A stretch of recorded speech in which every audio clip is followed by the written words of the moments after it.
Pues vas a ver la historia de unos personajes que llegan a un fin de ciclo. Contamos cómo llegan al final de su vida en el instituto, su vida de adolescentes casi, y cómo entran en la vida adulta, y eso significa que es una temporada más adulta, un poco más dura, más emocional, más intensa en muchos casos, y como dice Carlos siempre, satisfactoria porque tiene un cierre a lo que planteamos desde el principio de la primera temporada.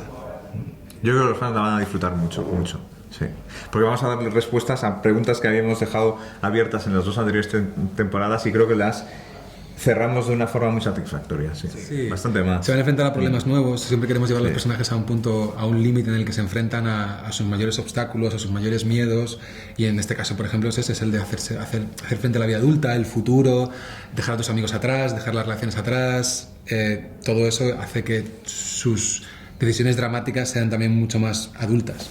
Sí. Nosotros queríamos, o sea, en la segunda temporada los personajes llegaban con muchísima fuerza, revolucionaban todo, y en esta tercera temporada queríamos que tuvieran esa misma fuerza, pero nos ayudaran más bien a contar la historia de los personajes que ya teníamos en la serie, porque si empezamos a acumular personajes, cada uno con su propia historia muy potente, en la tercera temporada no habría oxígeno para todos, para contar las mismas historias.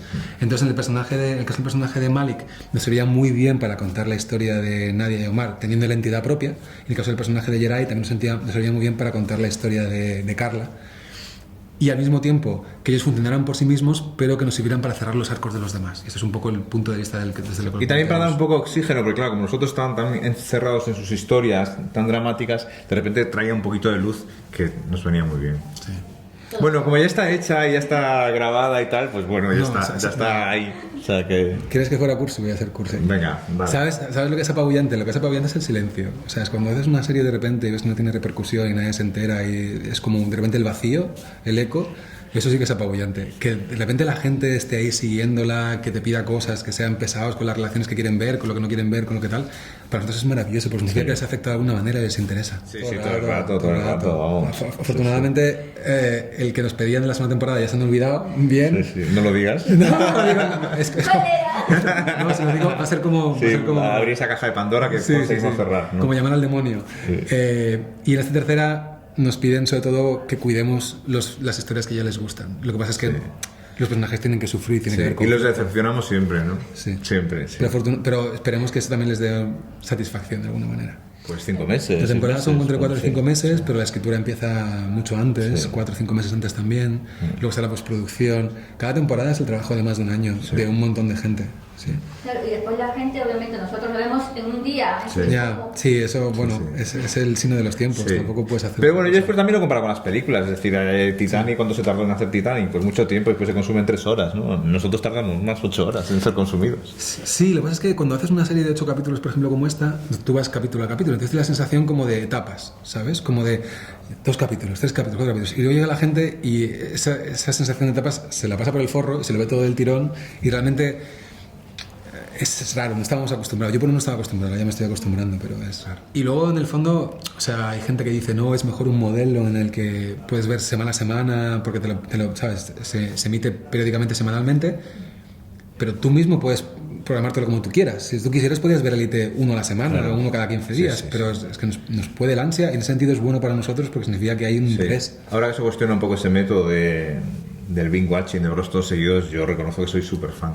El ansioso que hay en mí, me encanta poder disponer de toda la serie. Tú quedas con Carlos un lunes, has visto 2 temporadas de una serie sueca, 3 de una inglesa, 4 de una alemana y la última temporada, la última que hay que ver. No tengo vida, ¿qué vamos a hacer?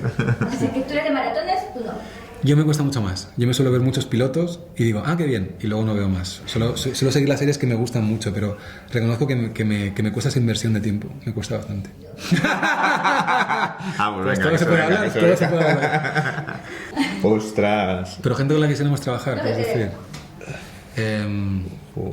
Qué difícil. A mí me encantaría, porque ya que estamos, que es una serie que ha cruzado fronteras y tal, me encantaría poder contar con algún actor americano que mola mucho para hacer de profesor de inglés, porque además tenemos mucha demanda de profesores de inglés en la serie, porque muchas clases se dan en inglés. Me encantaría poder contar con alguno de ellos y pues alguna serie adolescente del pasado, como Glee, ¿sabes? Ese tipo de cosas. Eso me gustaría mucho. ¿Cómo se llama el chico de Lock and Key? Connor Jessup. A ese lo contratamos para... Sí, a Connor Jessup le contratamos para que haga de profe de inglés en la serie. Como estamos en Netflix, esto es cuestión de reírlo. Esto se levanta el teléfono un momentito y ya está. Y se hace, sí. Jo, es que le hemos cogido cariño a todos desde el principio y es verdad que te van sorprendiendo personajes, actores que no esperabas. Y sí, o sea, Álvaro Rico lo que ha hecho en esta última temporada es increíble. O sea, Álvaro espera un futuro brillantísimo, la verdad. O sea, Yo, o sea, si me preguntas la primera temporada te diría uno, si me preguntas la segunda te diría otro, y en esta tercera tengo que decir que el personaje de Lu es el que más cariño le he cogido. Sí. Es que ganas mucho lana.